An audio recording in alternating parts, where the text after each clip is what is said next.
Hello friends, welcome back to R V tailoring and aari embroidery. ಇವತ್ತಿನ ವಿಡಿಯೋದಲ್ಲಿ ನೀವು ನೋಡ್ತಿರಬಹುದು. ಇವತ್ತಿನ ವಿಡಿಯೋದಲ್ಲಿ ಬ್ಯಾಕ್ ನೆಕ್ ಡಿಸೈನನ್ನು, ಬೋಟ್ ನೆಕ್ ಡಿಸೈನನ್ನು ಹೇಗೆ ಮಾರ್ಕಿಂಗ್ ಮಾಡ್ಕೊಳ್ಳೋದು ಕ್ಯಾನ್ವಾಸ್ ಮೇಲೆ ಅನ್ನೋದ್ರ ಬಗ್ಗೆ ಇರುತ್ತೆ ನನ್ನ ವಿಡಿಯೋ ಜೊತೆಗೆ. ಮತ್ತು ಇನ್ನೊಂದು ಮುಖ್ಯವಾದ ವಿಷಯ ತಮ್ಮನೇಲಿ ನೋಡಿ ನಿಮಗೆ ಗೊತ್ತಾಗಿರುತ್ತೆ. ನೀವು ಈ ಮೂರು ಟಿಪ್ಸ್ಗಳನ್ನು ತಿಳ್ಕೊಂಡ್ರೆ ಸಾಕು, ನೀವು ಟೈಲರಿಂಗ್ ಬಿಸ್ನೆಸ್ಸನ್ನು ಇನ್ಕ್ರೀಸ್ ಮಾಡ್ಕೋಬಹುದು ಮತ್ತು ಈ ಬಿಸ್ನೆಸ್ಸನ್ನು ಸಕ್ಸಸ್ಫುಲ್ಲಾಗಿ ಮಾಡ್ಕೊಳ್ಳೋದಕ್ಕೆ ಮತ್ತು ನಮಗೆ ಕಸ್ಟಮರ್ನ ಇನ್ಕ್ರೀಸ್ ಮಾಡ್ಕೊಳ್ಳೋದಕ್ಕೆ, ನಮ್ಮ ಸಂಪಾದನೆಯನ್ನು ಜಾಸ್ತಿ ಮಾಡ್ಕೊಳ್ಳೋದಕ್ಕೆ ಖಂಡಿತವಾಗ್ಲೂ ಈ ವಿಡಿಯೋನ ಫುಲ್ ವಿಡಿಯೋ ಕೊನೆವರೆಗೂ ನೋಡಿ.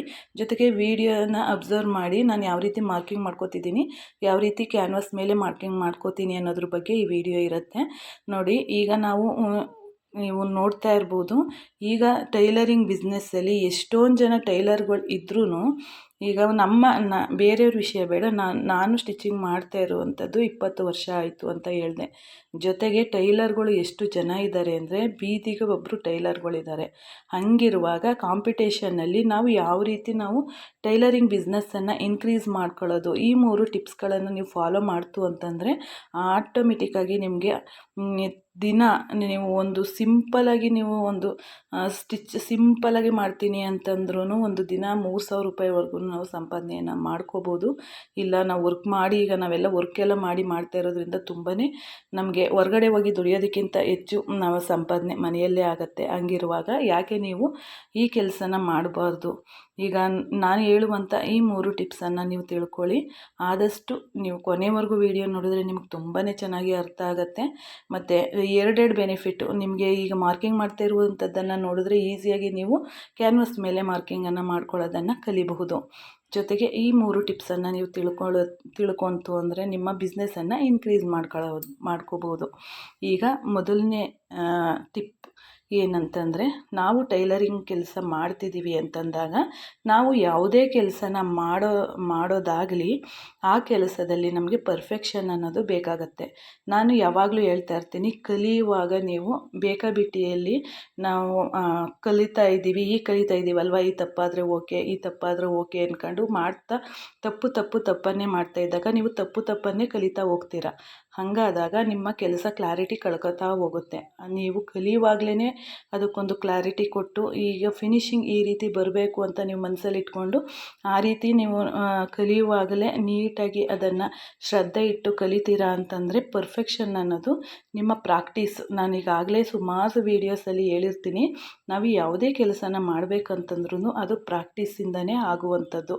ಪ್ರಾಕ್ಟೀಸು ನಾವು ಪ್ರಾಕ್ಟೀಸನ್ನು ನೀಟಾಗಿ ಮಾಡ್ಕೋಬೇಕಾಗತ್ತೆ. ನೀವೆಷ್ಟು ಒಂದು ಕೆಲಸನ ನೀವು ಪದೇ ಶ್ರದ್ಧೆ ಇಟ್ಟು ಅದನ್ನೇ ಮಾಡ್ತಾ ಇರ್ತೀರ, ಅದರಲ್ಲಿ ನೀವು ತುಂಬಾ ಸಕ್ಸಸ್ಫುಲ್ ಕಾಣ್ತಾ ಹೋಗ್ತೀರ. ಉದಾಹರಣೆಗೆ ನಾವು ಅಡುಗೆ ಮಾಡ್ತಾ ಇರ್ತೀವಿ, ಫಸ್ಟು ಹೆಚ್ಚು ಕಡಿಮೆ ಆಗ್ತಾ ಹೋಗುತ್ತೆ ಅಳತೆಯಲ್ಲಿ. ಅದನ್ನು ನಾವು ನೀಟಾಗಿ ನೋಡಿ ಶ್ರದ್ಧೆಯಿಂದ ಮಾಡಿ ನಾವು ಮನೆಯವ್ರ ಕೈಲಿ ಶಬಾಷ್ ಅನ್ಸ್ಕೋಬೇಕು ಅನ್ನೋ ಒಂದು ಆಸೆಯಿಂದ ನಾವೆಷ್ಟು ಹದವಾಗಿ ಎಲ್ಲನೂ ಇಂಗ್ರೀಡಿಯೆಂಟ್ಸ್ ಎಲ್ಲ ಹಾಕಿ ರೆಡಿ ಮಾಡ್ಕೋತೀವಿ ನೋಡಿ, ಆಗ ಅಡುಗೆ ಎಷ್ಟು ನೀಟಾಗಿ ಬರುತ್ತೆ. ಅದು ಯಾವುದರಿಂದ ಬರುತ್ತೆ? ಪ್ರಾಕ್ಟೀಸಿಂದ ಬರುತ್ತೆ. ಒಂದು ದಿವಸ 2 ದಿವಸಕ್ಕೆ ಸರಿ ಹೋಗೋದಿಲ್ಲ. ಪ್ರಾಕ್ಟೀಸಿಂದ ಅದು ಪ್ರಾಕ್ಟೀಸ್ ಆಗ್ತಾ ನಿಮಗೆ ಕೈ ಅಳತೆಲೇ ಗೊತ್ತಾಗೋಗುತ್ತೆ, ಇಷ್ಟು ಜನಕ್ಕೆ ನಾವು ಇಷ್ಟನ್ನು ಮಾಡಬೇಕು ಅನ್ನೋದನ್ನು. ಈಗ ನೀವು ಕಟಿಂಗಲ್ಲೂ ಅಷ್ಟೇ, ಈಗ ಒಂದು ಬಾಡಿ ಚೆಸ್ಟ್ ಮೆಜರ್ಮೆಂಟ್ ನಮಗೆ ಸಿಕ್ಬಿಡ್ತು ಅಂತಂದರೆ ಸಾಕು, ನಮ್ಗೆ ಅಳತೆ ಬ್ಲೌಸೇ ಬೇಕಾಗಿಲ್ಲ. ಯಾಕೆ ಅಂದರೆ ಇದನ್ನು ನೀವು ಮಾಡ್ಬೋದು. ಯಾಕೆ ಅಂತೀರಾ? ನಮಗೆ ಇಷ್ಟು ಅಳತೆಗೆ ಇಷ್ಟು ಬೇಕು ಅನ್ನೋದು ನಮ್ಗೆ ಕಾಮನ್ ಸೆನ್ಸು ಅದು ಬಂದುಬಿಟ್ಟಿರುತ್ತೆ ಪ್ರಾಕ್ಟೀಸಿಂದ. ಅದಕ್ಕಾಗಿ ನಾವು ಯಾವುದೇ ಅಳತೆ ಬ್ಲೌಸನ್ನು ಸಹ ಯೂಸ್ ಮಾಡದಂತೆ ಸ್ಟಿಚಿಂಗನ್ನು ಮಾಡ್ಕೊಂಡು ಹೋಗ್ಬಿಡ್ತೀವಿ. ಅದನ್ನು ನೀವು ಕೂಡ ಮಾಡಬಹುದು. ಅದು ಯಾವುದರಿಂದ ಅಂದರೆ ಪ್ರಾಕ್ಟೀಸಿಂದ. ಒಂದು ಕಸ್ಟಮರ್ಗೆ ನಿಮಗೆ ಪ್ರಾಕ್ಟೀಸ್ ಮಾಡಿ ನೀವು ಸ್ಟಿಚಿಂಗನ್ನು ನೀವು ಕರೆಕ್ಟಾಗಿ ಕ್ಲಿಯರಾಗಿ ನೀವು ಫಿನಿಶಿಂಗನ್ನು ಕೊಡ್ತಿದ್ದೀವಿ ಅಂತ ಆದರೆ ಹುಡುಕೊಂಡು ಬಂದು ನಿಮಗೆ ಇದನ್ನು ಕೊಡ್ತಾರೆ, ಇನ್ನು ಬಟ್ಟೆಯನ್ನು ಕೊಡೋದು. ಅದು ನನ್ನ ಅನುಭವ. ಯಾಕೆ ಅಂದರೆ ಇಷ್ಟು ಜನ ಕಾಂಪಿಟೇಷನ್ನಲ್ಲಿ ನನಗೆ ಈ 20 ವರ್ಷದಿಂದನೂ ನಾನು ಬಟ್ಟೆಯನ್ನು ಹೊಲಿಯೋದು ನಿಲ್ಲಿಸಿಲ್ಲ. ಅದೇ ರೀತಿ ನನಗೆ ಬಟ್ಟೆ ಬರ್ತಿದ್ದಾವೆ. ನನಗೆ ಬಟ್ಟೆ ಹೊಲಿಯೋದಕ್ಕೆ ಕೆಲವು ಟೈಮೇ ಸಾಕಾಗೋದಿಲ್ಲ. ಆ ರೀತಿ ಇದು ನನ್ನ ಅನುಭವ.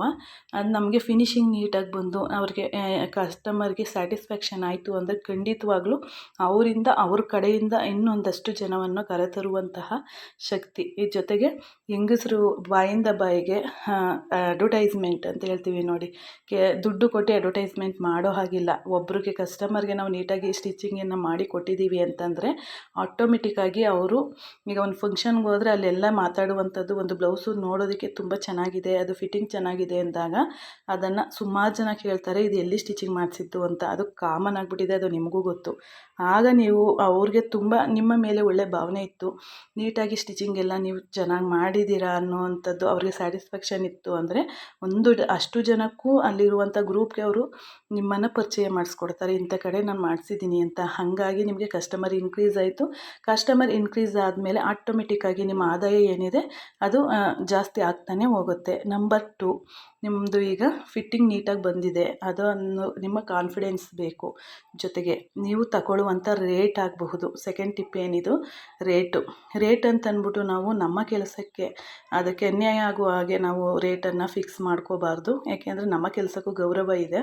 ಅಷ್ಟು ನಾವೇನು ಕೆಲಸ ಮಾಡ್ತೀವೋ ಅದಕ್ಕೆ ನಾವು ತಕ್ಕಂಥ ಬೆಲೆಯನ್ನು ತಗೊಳ್ಳೇಬೇಕಾಗತ್ತೆ. ಹಾಗಿದ್ದಾಗ ನಾವು ಒಂದು ರೇಟ್ ಫಿಕ್ಸಿಂಗ್ ಮಾಡಬೇಕಂತಂದರೆ ನೋಡಿಕೊಂಡು ನಮ್ಮ ಸುತ್ತಮುತ್ತಲೇ ಹೇಗಿದೆ ಅದರಲ್ಲಿ ಒಂದು ಸ್ವಲ್ಪ ಕಡಿಮೆ ನಾವು ಮಾಡ್ಕೋಬೇಕಾಗತ್ತೆ. ಹೆಂಗಸ್ರಿಗೆ ಬುದ್ಧಿ ನಿಮಗೆ ಗೊತ್ತೇ ಇರ್ಬೋದು. ಫಿಟ್ಟಿಂಗ್ ನೀಟಾಗಿದೆ, ಒಂದು 10 ರೂಪಾಯಿ ಕಡಿಮೆ ಆಯಿತು ಅಂತಂದ್ರೂ ಫಿಟ್ಟಿಂಗ್ ನೀಟಾಗಿದೆ, 10 ರೂಪಾಯಿ ಕಡಿಮೆ ಆಗುತ್ತೆ, ಬೇರೆ ಕಡೆ ಯಾಕೆ ಹೋಗಬೇಕು ಅನ್ನುವಂಥ ಭಾವನೆ ತುಂಬ ಜನ. ಯಾಕೆಂದರೆ ಇಲ್ಲಿವರೆಗೂ 22 ವರ್ಷ ಆಗಿದೆ ನಾನು ಸ್ಟಿಚಿಂಗ್ ಮಾಡಿ. ಅಲ್ಲಿಂದ ನನಗಾಗಿರುವಂತಹ ಅನುಭವ. ಯಾಕೆಂದರೆ ಫಿಟ್ಟಿಂಗು ನೀಟಾಗಿದೆ, ಒಂದು 10 ರೂಪಾಯಿ ಕಡಿಮೆನೇ ಆದರೂ ಆಗಿದೆ, ಅಲ್ಲಿಗಿಂತ ಇಲ್ಲಿ ಕಡಿಮೆ ಇದೆ. ಮತ್ತು ಜೊತೆಗೆ ಇನ್ನೊಂದು ಏನಂದರೆ ಆಫರ್ ರೀತಿ ನಾವೊಂದು ಈಗ ಫಾಲ ಕೊಡ್ತೀವಿ ಅಂದಾಗ ಜಿಗ್ಜಾಗನ್ನು ಫ್ರೀ ಮಾಡಿಕೊಡುವಂಥದ್ದಿರಬಹುದು. ಇವೆಲ್ಲ ಒಂದು ಬಿಸ್ನೆಸ್ ಟ್ರಿಕ್ಸ್ ಅಂತಲೇ ಹೇಳ್ಬಹುದು. ದೊಡ್ಡದೆಲ್ಲ ಬಿಡೋದಕ್ಕಾಗೋದಿಲ್ಲ.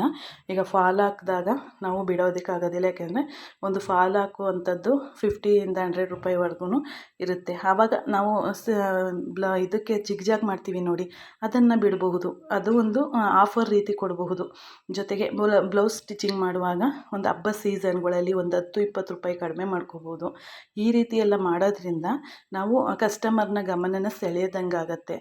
ಫಿಟ್ಟಿಂಗ್ ನೀಟಾಗಿದೆ ಮತ್ತು ರೀಸನಬಲ್ ಪ್ರೈಸ್ ಇದೆ ಅಂತ ಅಂದಾಗ ಚಾರ್ಜು ಆಟೋಮೆಟಿಕ್ಕಾಗಿ ಹುಡ್ಕೊಬಂದು ನಿಮಗೆ ಬಟ್ಟೆಯನ್ನು ಕೊಡುವಂಥದ್ದಿದೆ. ತುಂಬಾ ಇದು ನಿಮಗೆ ಎಫೆಕ್ಟಿವ್ ಆಗಿ ಕೆಲಸ ಮಾಡುತ್ತೆ. ಇದಾದ ನಂತರ ಇನ್ನೊಂದು ನಿಮಗೆ ಮುಖ್ಯವಾದ ಟಿಪ್ ಅಂತಂದರೆ, 3ನೇ ಟಿಪ್ ಏನಂತಂದರೆ ಕಸ್ಟಮರ್ ಜೊತೆ ಮಾತನಾಡುವಂತಹ ರೀತಿ ಆಗಬಹುದು.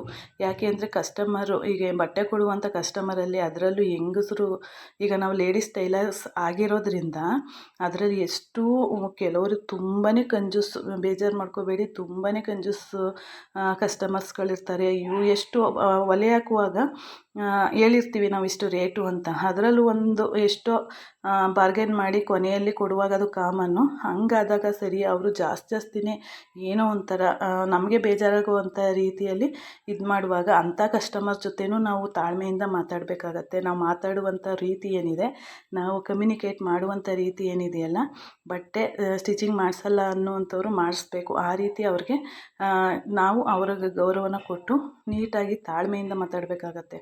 ಇದು ಏನಾಯ್ತು ಈಗ ನಿಮಗೆ ನಾವು ತೋರಿಸ್ಬೇಕು, ಅರ್ಥ ಮಾಡಿಸ್ಬೇಕು ಅವ್ರಿಗೆ, ನಾವು ಇಷ್ಟು ಕೆಲಸನ ಮಾಡಿದ್ದೀವಿ ನೋಡಿ, ಹೊರಗಡೆ ಎಷ್ಟಿದೆ ಅಂತ ವಿಚಾರಿಸಿ ಬಂದು ನಮಗೆ ಚಾರ್ಜನ್ನು ಕೊಡಿ ಅಂತ ಹೇಳಿ ನಾವು ಮಾತನಾಡುವಂಥ ರೀತಿ ಏನಿದೆಯಲ್ಲ, ಆ ರೀತಿ ಮೇಯ್ನಾಗಿ ಇದರಲ್ಲಿ ತುಂಬಾ ಎಫೆಕ್ಟಿವ್ ಆಗಿ ಪ್ರಭಾವನ ಬೀರುತ್ತೆ. ಹಾಗಿರುವಾಗ ತುಂಬಾ ನೀವು ಇದನ್ನೆಲ್ಲ ತಿಳ್ಕೊಬೇಕಾಗತ್ತೆ. ಸ್ಟಾರ್ಟಿಂಗ್ ಈಗ ನೀವೇನು ಬಿಗಿನರ್ ಟೈಲರ್ ಆಗಿರ್ತೀರಲ್ಲ, ನೀವೆಲ್ಲ ಇಷ್ಟೊಂದು ಎಲ್ಲನೂ ತಿಳ್ಕೊಬೇಕಾಗತ್ತೆ. ಈ ಎಲ್ಲ ಟಿಪ್ಸನ್ನು ನೀವು ಫಾಲೋ ಮಾಡ್ತು ಅಂತಂದರೆ ಆಟೋಮೆಟಿಕ್ಕಾಗಿ ನಿಮಗೆ ಬಟ್ಟೆ ತುಂಬ ಹೊಲಿಯೋದಕ್ಕೆ ಸಾಧ್ಯನೇ ಇಲ್ಲ ಅನ್ನುವಂಥದ್ದು ಅಷ್ಟು ನಿಮಗೆ ಬಟ್ಟೆ ಬರ್ತವೆ. ಸ್ಟಾರ್ಟಿಂಗಲ್ಲಿ ಏನು ಮಾಡಬೇಕು, ನಾವು ಬ್ಲೌಸೇ ಸ್ಟಿಚ್ ಮಾಡ್ತೀವಿ, ಇಲ್ಲ ಇನ್ನು ಮಿಕ್ಕಿದ್ದು ನಾವು ಹಳೆ ಬಟ್ಟೆ ಆಗ್ಬೋದು ಅಥವಾ ಆಲ್ಟ್ರೇಷನ್ ಆಗ್ಬೋದು ನಾವು ಮಾಡಲ್ಲ ಅನ್ನುವಂಥ ಭಾವನೆನ ಇಟ್ಕೋಬೇಡಿ. ನೀವು ಸ್ಟಿಚಿಂಗ್ ಮಾಡ್ತಾ ಇರಬೇಕು, ಒಟ್ಟಿನಲ್ಲಿ ಕೆಲಸ ಮಾಡ್ತಾ ಇರಬೇಕು. ಜೊತೆಗೆ ನಿಮಗದು ಪ್ರಾಕ್ಟೀಸ್ ಆಗ್ತಿರುತ್ತೆ, ಮತ್ತು ಹೊಲಿಗೆ ಮೇಲೆ ಒಂದು ಹಿಡಿತ ಬರುತ್ತೆ, ಮತ್ತು ಸ್ಟಿಚಿಂಗ್ ನೇರ ಬರುತ್ತೆ. ಇವೆಲ್ಲ ನಿಮಗೆ ಅದರಿಂದ ಬೆನಿಫಿಟ್ ಇದೆ.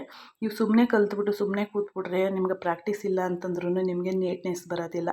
ಹಾಗಾಗಿ ನೀವು ಇದೆಲ್ಲನೂ ಇನ್ಕ್ಲೂಡ್ ಮಾಡಿಕೊಂಡ್ರೆ ನೀವು ಒಂದು ಸಕ್ಸಸ್ಫುಲ್ ಟೈಲರ್ ಆಗೋದ್ರಲ್ಲಿ ಸಂಶಯನೇ ಇಲ್ಲ. ಜೊತೆಗೆ ನೀವು ಆಟೋಮೆಟಿಕ್ಕಾಗಿ ಇದನ್ನೆಲ್ಲ ತಿಳ್ಕೊಂಡ್ರೆ ಆರಾಮಾಗಿ ನೀವು ದುಡ್ಡನ್ನು ಸಂಪಾದನೆ ಮಾಡಬಹುದು. ನೀವು ಈಗ ಒಬ್ಬರು ಈಗ ಹೇಳಿದ್ನಲ್ಲ ತುಂಬ ಕಂಜೂಸ್ ಗಿರಾಕಿಗಳು ಕಸ್ಟಮರ್ಸ್ ಇರ್ತಾರೆ ಅಂತ, ಅವ್ರ ಹತ್ರ ಏನೂ ಮಾಡೋದಕ್ಕಾಗೋದಿಲ್ಲ. ಯಾಕೆಂದರೆ ನಾವು ಅವ್ರ ಹತ್ರ ಅವರಂಗೆ ನಾವು ಕಂಡೀಷನ್ ಮಾಡ್ಕೊಂಡು ಹೋಗ್ತು ಅಂತಂದರೆ ಅವರು ಹೊರ್ಗಡೆ ಹೋಗಿ ನಮ್ಮ ಮೇಲೆ ಆಡುವಂಥ ಬ್ಯಾಡ್ ಮಾತುಗಳೇನಿರ್ತವೆ, ಅವರು ಎಷ್ಟೊಂದು ಒಂದು 10 ರೂಪಾಯಿ ಬಿಡೋದಕ್ಕೂ ಅವರೇ ಕಂಜೂಸ್ತನ ಮಾಡ್ತಾಯಿರ್ತಾರೆ. ಅದರಲ್ಲೂ ನಮ್ಮನ್ನು ಅದರಿಂದ ಕಂಜೂಸ್ ಥರ ಅವರು ತೋರ್ಸೋದಕ್ಕೆ ಶುರು ಮಾಡಿಬಿಡ್ತಾರೆ. ಹಂಗಿರುವಾಗ ನಮ್ಮ ಇಮೇಜ್ ಏನಿದೆ, ನಾವು ಮಾಡುವಂಥ ಸ್ಟಿಚಿಂಗಲ್ಲಿ ಇದೇನಿದೆ ಅದೆಲ್ಲ ತುಂಬಾ ಇದಾಗೋಗ್ಬಿಡುತ್ತೆ. ಅದಕ್ಕೋಸ್ಕರ ಇವೆಲ್ಲನೂ ತಿಳ್ಕೊಳ್ಳಿ.